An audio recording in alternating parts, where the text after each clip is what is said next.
Bom dia a todos.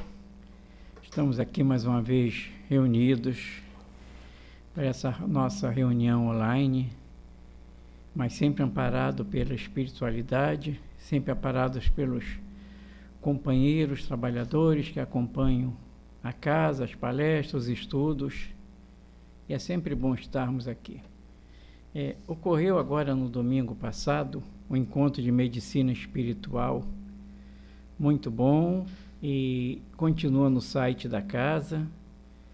As expositoras Iole, Juscelma, Cristine, Jane, muita coisa foi passado de esclarecimento, de ajuda para todos nós.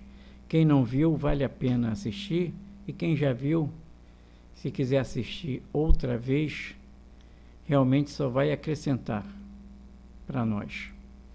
Vamos fazer nossa prece, pedir a espiritualidade que nos ajude, que nos proteja, que possamos estar totalmente voltados para este momento.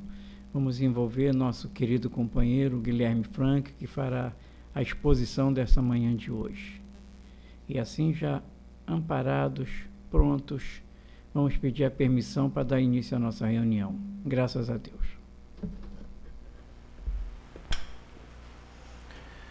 Muito bem. Opa! A gente vai ajustando aí o som. Deixa eu só pegar a minha cola aqui. Normalmente a gente não precisa, mas vai que a gente precisa, aí já está acessível, né?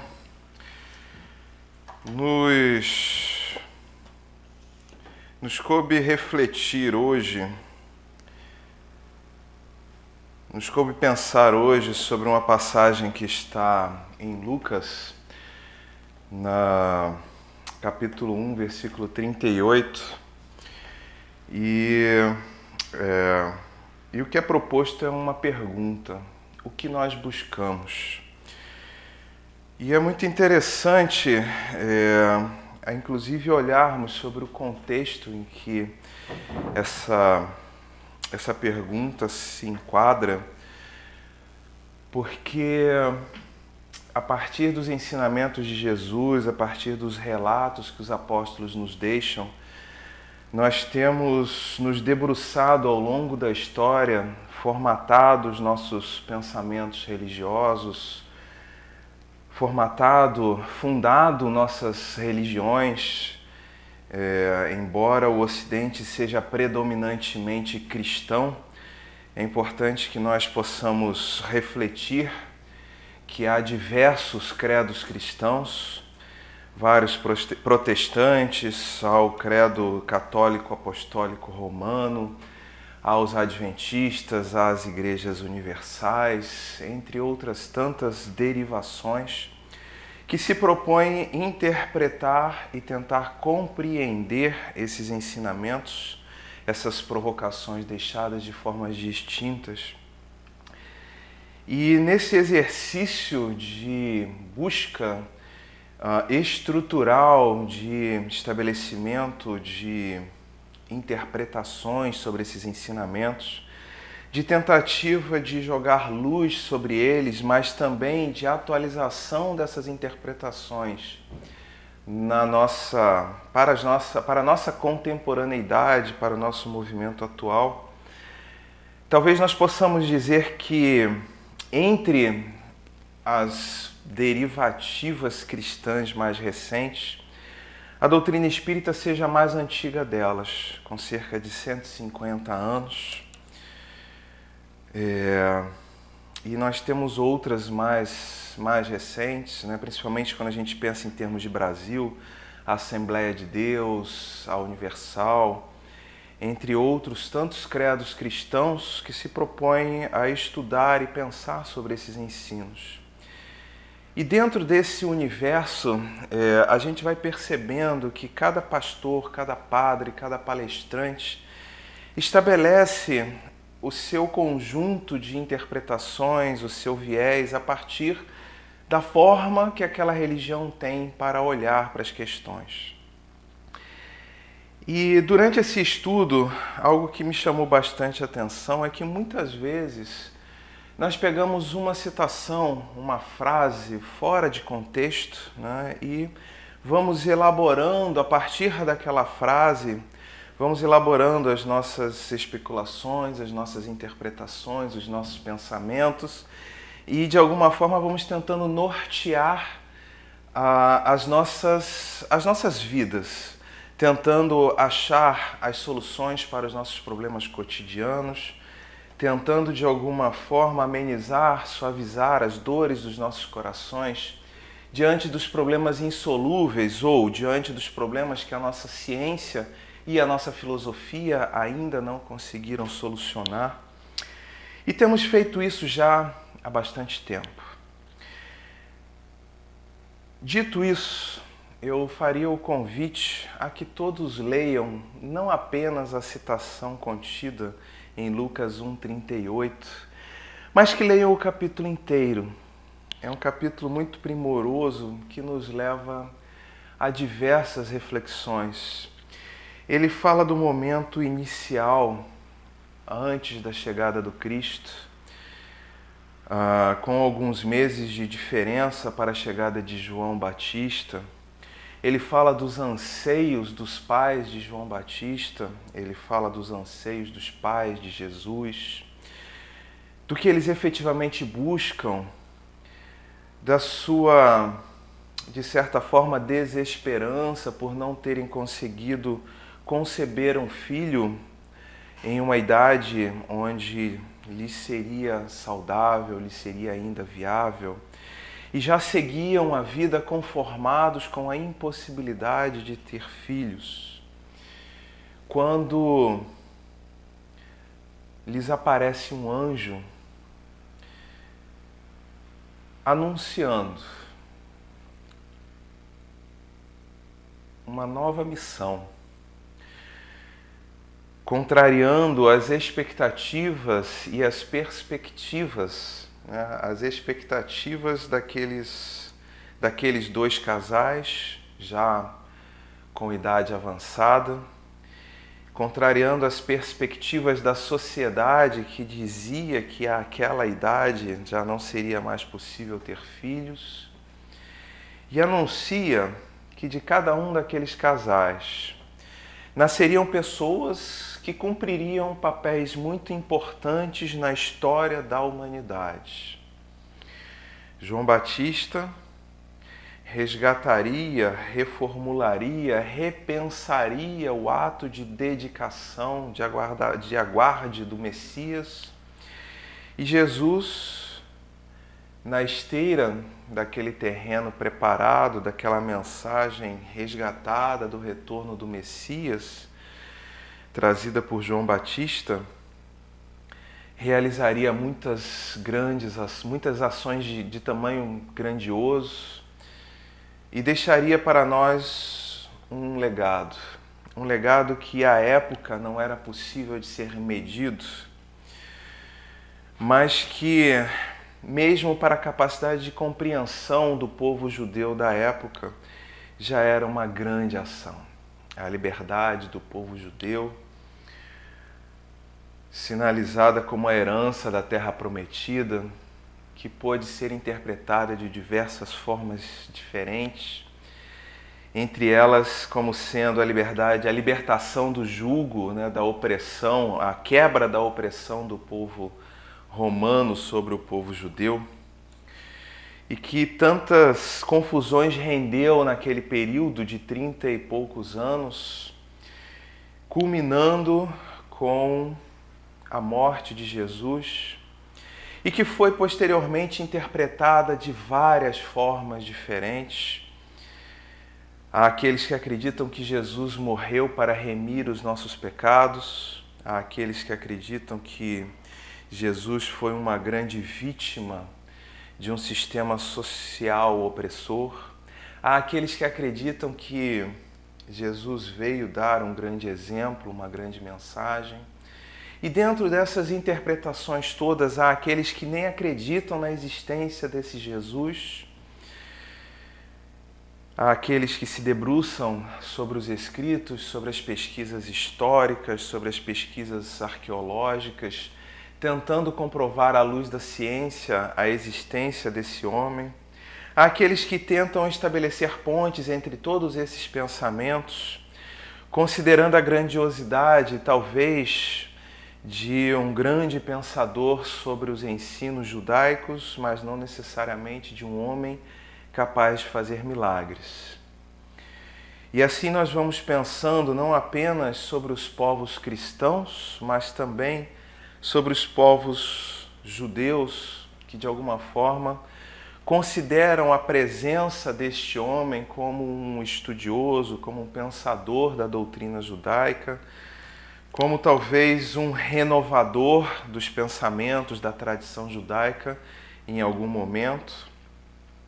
E nós vamos olhando para o nosso Ocidente diante de tudo isso e percebendo que diante de todas essas possíveis interpretações, de todas essas necessidades específicas, todos nós, de alguma forma, buscamos um contexto de mais bem-estar, um contexto de ampliação de olhares, um contexto que nos possibilite, através do pensamento religioso, através das provas científicas, encontrarmos efetivamente as forças para seguirmos em frente, estabelecendo de alguma forma uma ética, estabelecendo uma postura comportamental individual e coletiva, que sejam capazes de suprir as lacunas que a nossa humanidade não tem conseguido suprir até então. Costumamos dizer que o mal ainda graça nas fileiras de nossa sociedade. Há aqueles que até hoje questionam se efetivamente há progresso, se efetivamente o futuro da humanidade é um futuro bom, de felicidade, de prosperidade. Tamanhas as atrocidades que nós ainda cometemos, até mesmo em nome do Cristo. Para estes eu gosto de pensar, e eu digo inclusive para um amigo meu que não acredita em Deus, ele sempre me questiona, uma pessoa com pouca esperança. Ele diz: eu não sei como você consegue ser tão positivo. E eu digo: é fácil, é porque eu não tenho pressa. Como eu acredito na reencarnação, na sobrevivência da alma, é uma questão de séculos, talvez de milênios, mas tudo vai se resolver. Daqui a 400, 500, 600 anos, 1000 anos, mas a humanidade está caminhando. Basta que nós olhemos para a nossa história dos últimos 2000 anos no Ocidente, muito bem documentada, e nós vamos ser capazes de perceber que, apesar de todos os equívocos, apesar de todas as fugas a uma postura mais ética, visando um bem maior, nós fomos capazes sim de estabelecer muito progresso, nós fomos capazes sim de estabelecer instituições que se preocupam com a humanidade. Nós realizamos muitas transformações. E eu digo, inclusive, de uma forma provocativa, nós agora temos até regras éticas para fazermos guerra e matarmos o outro. Temos tribunais que regulam os excessos nas guerras. Criamos instituições que tentam esgotar todas as possibilidades de negociação antes de estabelecermos uma guerra. Conseguimos criar um Conselho Mundial que reúne uma quantidade considerável de nações do globo terrestre. Conseguimos criar braços desta instituição nos campos da educação, nos campos da saúde, da diplomacia, da economia. De alguma forma, mesmo que lentamente, temos caminhado. E temos caminhado porque buscamos, porque estabelecemos não um cenário de distopia como as grandes mídias, como os grandes filmes de nossos cinemas nos provocam, mas temos estabelecido um cenário de utopias. Eu, pessoalmente, considero, assim como o professor Paulo Freire, essa palavra uma palavra desgastada pelo tempo. e prefiro utilizar a ideia dos viáveis inéditos. Temos estabelecido os nossos viáveis inéditos e temos realizado esforços para viabilizá-los ao longo do tempo. Nos digladiamos em todas as arenas e, graças a Deus, essas arenas hoje já não são mais tão sanguinolentas quanto eram há algum tempo. Trabalhamos nas arenas políticas, trabalhamos nas arenas familiares, trabalhamos nas mais variadas tribunas, não apenas dos núcleos religiosos, de nossas igrejas, de nossos centros espíritas, de nossos terreiros da Umbanda, do Candomblé, mas também levamos para as tribunas das academias, levamos para o fazer do dia a dia das artes este desejo, que parece ser um desejo a reunir todos nós em humanidade.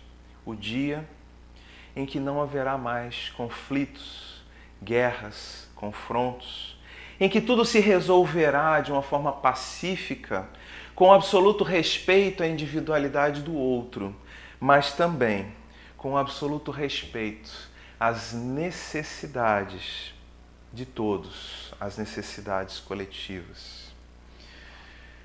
Precisamos ainda realizar muito. Há um movimento de construções, há um movimento de ampliação de entendimentos, há um desafio de ultrapassarmos essas fronteiras tão concretas que a matéria nos oferece para adentrarmos esta ideia do espiritual, do imaterial, do não concreto, do não verbal, e acharmos esta humanidade que efetivamente estamos construindo.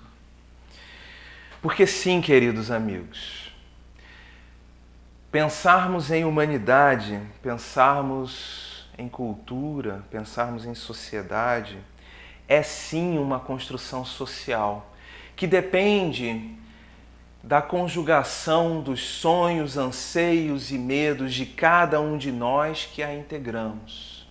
E, portanto, é sim necessário que aprendamos a dialogar entre nós, que aprendamos a negociar. Mas para que possamos chegar a esse ponto, torna-se necessário que aprendamos a olhar para dentro de nós mesmos, a reconhecermos os nossos anseios, os nossos desejos, os nossos medos.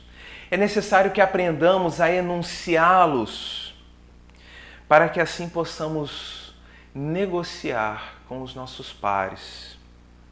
É, portanto, necessário falarmos de nossas fragilidades. É necessário sairmos desta pauta constante de que somos autossuficientes, de que somos capazes de suprir absolutamente tudo o que nós queremos. É necessário sairmos desta postura de que Deus é fiel aos nossos olhares e reconhecermos que há uma potência superior a nós, à nossa vontade, ao nosso poder gigantesco, que nos submete de formas que muitas vezes sequer conseguimos compreender. Talvez uma das formas mais vigorosas que nos submetem seja o fenômeno da morte, para o qual não há superação. A morte do corpo físico, a continuidade da vida do espírito, são questões para as quais, pelo menos hoje, não temos formas de articular escapatórias. Talvez possamos postergar o fenômeno chamado morte. E temos feito isso com muito sucesso. Eu aqui na nossa casa, no Rita de Cássia, costumo brincar que a minha meta é chegar aos 150 anos nesta encarnação. Começou como uma brincadeira para os menos esperançosos, porque como falar de expectativas de vida de 70, 80 pessoas para pessoas que têm uma saúde mais debilitada. Como levar uma mensagem de desespero falando de expectativas de vida de 70 anos para aqueles que já chegaram aos 70, aos 80. Então eu comecei nessa brincadeira de dizer que a minha expectativa é de 150 anos. Mas agora, recentemente, me disseram que já está nascido entre nós as primeiras pessoas que viverão 200 anos. Graças aos avanços da ciência, às projeções dos avanços futuros da ciência, graças a todas as conquistas da nossa alimentação, as facilidades que estamos projetando, já temos condições de viver 200 anos. Talvez em um pequeno grupo seleto de pessoas com condições de vida diferenciadas, vivenciando hoje o que seria um privilégio. Mas isso já é um fato. Cada vez mais ouvimos dizer de pessoas que vivem, que ultrapassam a barreira dos 100 anos. Talvez essas pessoas já não sejam mais tanto exceções. Então, sim, temos sido capazes de postergar o evento morte do corpo físico. Sim, cada vez mais nos aproximamos de compreender esse fenômeno que é o fenômeno que a doutrina espírita nos anuncia desde 1850, que é a continuidade da vida para além do corpo físico. Hoje, quando nos debruçamos sobre os trabalhos de Divaldo Pereira Franco, Francisco Cândido Xavier, apenas para citar os dois nomes mais frequentes, mais vigorosos dentro do movimento espírita, quando vamos olhar para suas obras psicográficas com dezenas, centenas de livros escritos por diversos autores espirituais, cada um com seus respectivos estilos, com suas respectivas grafias, não há como negarmos que a vida continua além da morte. A própria ciência hoje já se defronta com estes desafios.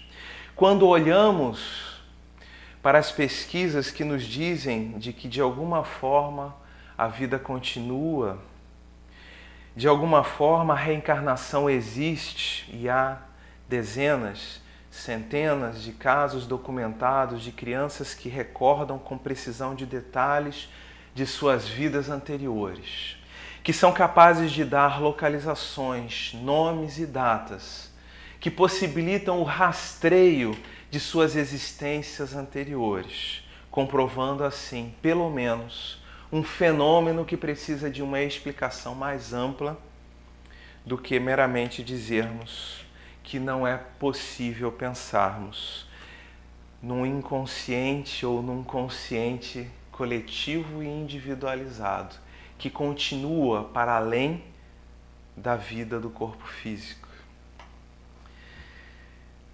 E nesse movimento, talvez precisemos nos questionar o que efetivamente temos buscado. Será que nós, enquanto humanidade, estamos buscando a construção de uma estrutura material perene, longeva,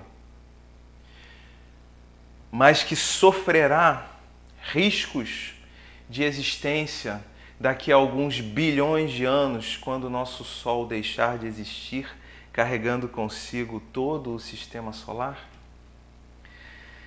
Será que estamos labutando nessas construções humanas para deixarmos um legado que já sabemos que deixará de existir materialmente? Será que estamos apostando as nossas fichas na construção de um legado que extrapole as fronteiras do sistema solar em alguma nave de navegação intergeracional, como já especulam as nossas criações da ficção científica, garantindo assim a sobrevivência não da raça humana como pensamos, mas a sobrevivência de uma raça que dela deriva se adaptando às condições da vida no espaço? Ou será que estamos começando a admitir a existência de nossas espiritualidades para além dessas formas humanas, considerando que a pluralidade dos mundos habitados é muito mais do que uma condição material, caracterizando-se numa sociedade de espíritos que articulam-se de forma respeitosa e pacífica num processo de expansão provocado por Deus, que exige a atuação constante destas inteligências para que estes espaços sejam cada vez mais concretamente harmoniosos e belos,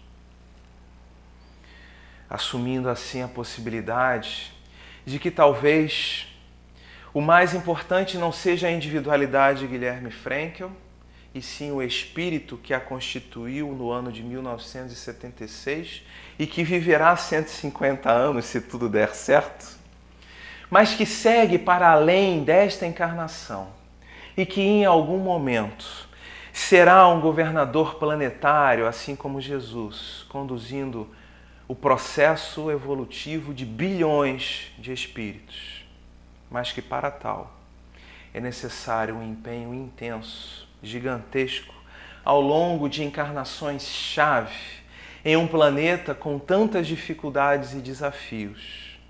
Talvez seja necessário aprendermos a organizar, a administrar, a compreender as regras da matéria mais densa antes de darmos saltos mais longos, mas talvez já seja necessário hoje investirmos com mais intensidade não apenas neste exercício, mas na consideração de nossas parcelas espirituais que governam prioritariamente nossos sonhos, desejos e anseios. Quando questionamos, ou melhor, quando o Novo Testamento, sob a figura do apóstolo Lucas, nos questiona, que buscamos,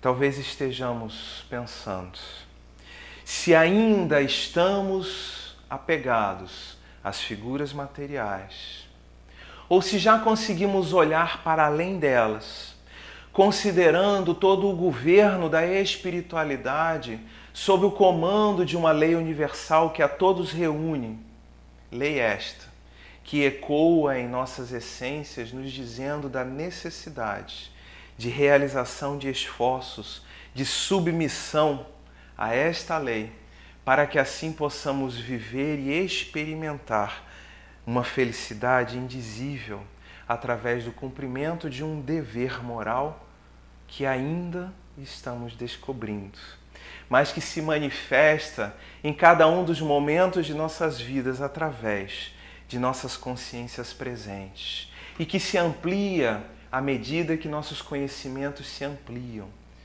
à medida em que aprendemos a lidar com as regras de funcionamento deste nosso planeta. O que buscamos? Vivermos confortavelmente por 200 anos em encarnações maravilhosas, ou vivermos a plenitude espiritual daquele que compra uma proposta que transcende os olhares interpretativos contemporâneos e anteriores, fomentando futuros inéditos, viáveis, que exigem esforços hoje. Que buscamos? Os pais de Jesus e de João Batista assumiram esta provocação do anjo Gabriel, acataram a determinação vinda do mais alto e permitiram que, através de suas vivências materiais, fosse começado um processo de transformação significativo que até hoje traz ondas sobre nossas sociedades.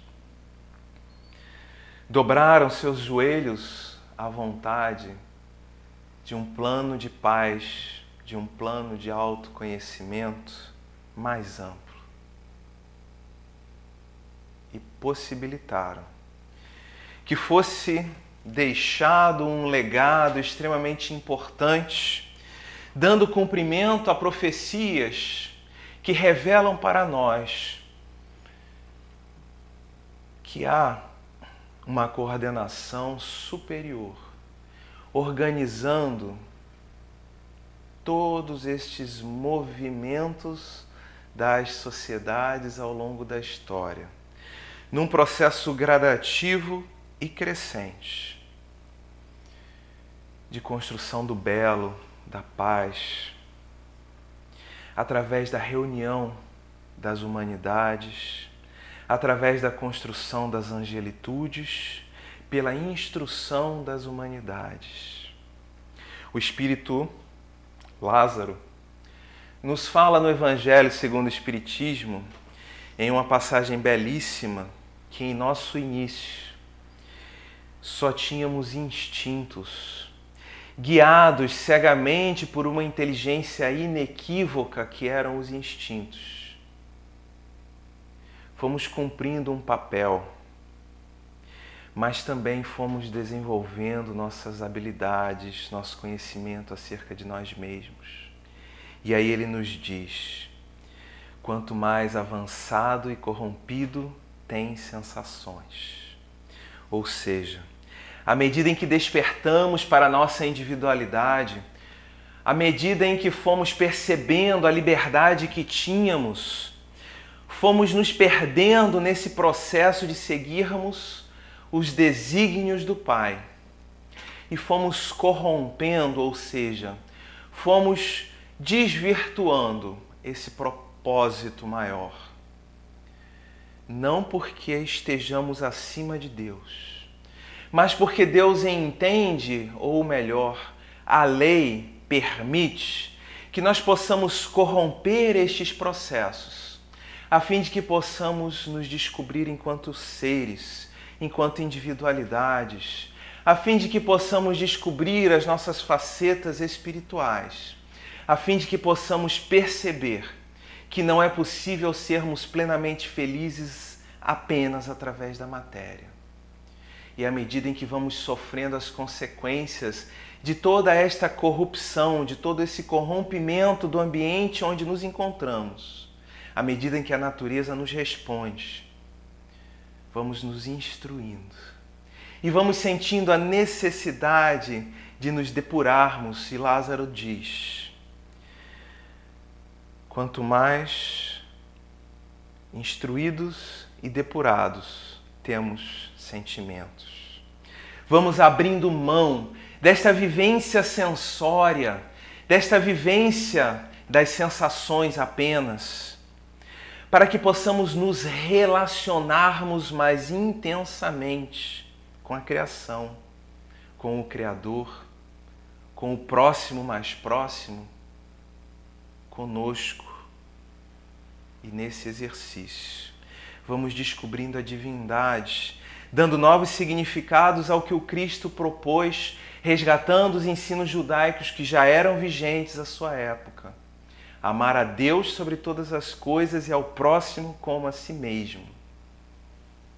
E vamos construindo e ampliando essa ideia dos sentimentos.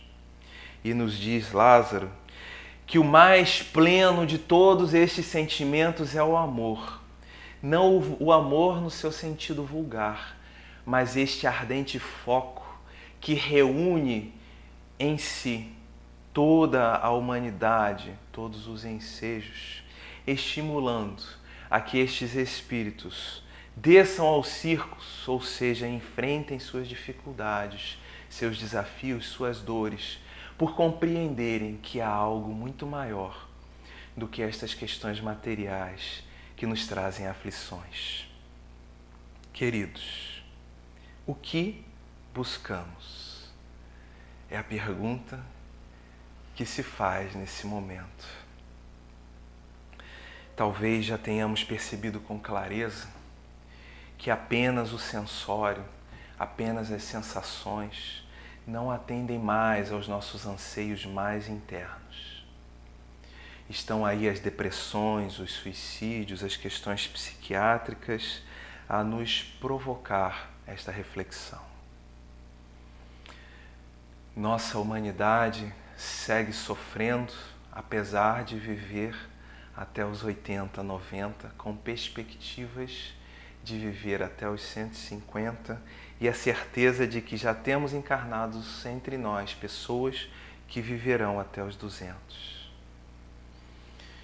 Debelamos doenças em tempos recordes e talvez a Covid-19 seja o maior exemplo deles. Porque em um período de menos de um ano já temos vacinas em curso que serão capazes, muito em breve, de resolver este desafio. Somos capazes de dobrar, mais que dobrar, a quantidade de conhecimentos da humanidade a cada ano. Temos dificuldades hoje de articularmos tanto conhecimento produzido. As tecnologias avançam em velocidades tão sobrenaturais que não conseguimos sequer explicar esse fenômeno com clareza.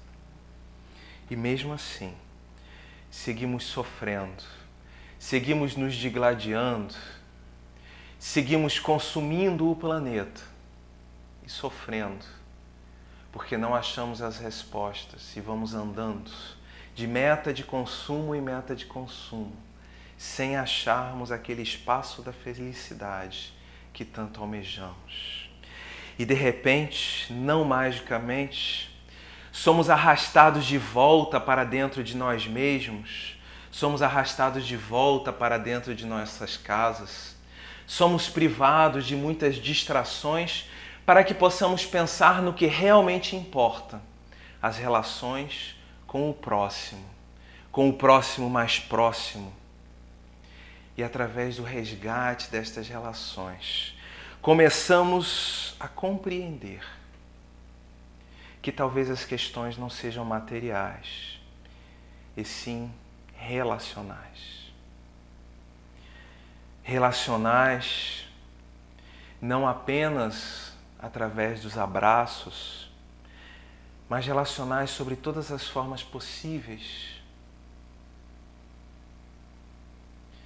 Muitos de nós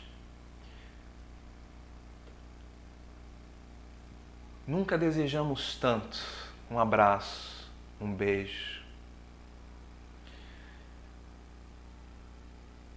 uma noite de afeto. Muitos de nós talvez nunca tenhamos desejado tanto cruzar olhares, chorar juntos, rir juntos. A tal ponto que as ações mais valorizadas na bolsa de mercado são ações de empresas de tecnologia ligadas à comunicação. Reinventamos a forma de nos comunicarmos diante desses anseios. Reencontramos as relações. Inventamos formas de nos relacionarmos. E estamos neste caminho, construindo a partir desta busca os sentimentos e não mais apenas as sensações. Que buscamos? Nos pergunta Lucas em sua narrativa. Talvez busquemos o outro. Talvez busquemos a nós mesmos no outro. Talvez busquemos a nossa espiritualidade. Talvez busquemos a espiritualidade maior. Talvez busquemos a Deus através das manifestações espirituais. Talvez já estejamos começando a perceber que todas essas vivências materiais são apenas passageiras, momentos necessários e transitórios, que nos ajudam a revelarmos algo muito maior e mais pleno do que esta realidade ora experimentada. E desejamos transcender. E nossas ciências voltam-se para esses aspectos da humanidade.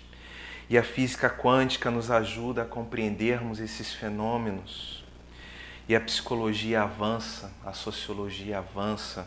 As ciências sociais, as ciências humanas, a arte buscam cada vez mais compreender esse fenômeno humano para além dos fenômenos materiais. E assim, aos poucos, temos começado a endereçar novas possíveis respostas para esta antiga pergunta que tem nos perseguido, ou estas antigas perguntas, que são anteriores a Lucas. Quem somos? De onde viemos? Para onde vamos? Hoje, a doutrina espírita nos diz que somos espíritos imortais, criados para cumprir um papel designado pelo Criador. Viemos de um ato de amor e nos dirigimos para a perfeição, quando e onde seremos capazes de viver de forma una, integrada, assim como Cristo, aos desígnios desse Pai. Talvez mais à frente possamos buscar outras perguntas, mas por ora, estas ainda nos são muito desafiadoras. E vem à nossa mente quando Lucas nos pergunta: que buscamos? Deixo para vocês esse exercício. O que você busca? Porque através do empenho desta busca é que temos construído nosso progresso individual, nosso progresso coletivo, e poderemos ser mais eficientes nestas construções de humanidade e angelitude, individuais e coletivas. Paz e bem a todos. Obrigado, Guilherme, pelas reflexões. Com certeza, a cada reunião, a cada estudo, nós saímos mais fortalecidos do que chegamos. Vamos fazer nossa prece, pedir aos amigos espirituais que possamos olhar o próximo através do nosso coração, através do amor. Vamos pedir proteção para esse povo, por esse momento que estamos passando todos nós. Vamos refletir a cada ato, refletir a cada ação, sabedores que temos uma força superior que nos guia, que nos ajuda, e vamos caminhar de mãos dadas em busca da paz, em busca do amor, em busca da compreensão. Que essa prece possa ir para todos os lares, atender a todas as pessoas, os enfermos, os que estão precisando de ajuda, que no momento não são poucos, mas sabedores que estamos juntos, estamos caminhando em busca de um mundo melhor, em busca de mais compreensão, em busca de mais amor, como já falei. Assim, agradecidos, pedimos a permissão para encerrar essa nossa reunião da manhã de hoje. Graças a Deus, e que Deus nos acompanhe e nos ajude. Que assim seja.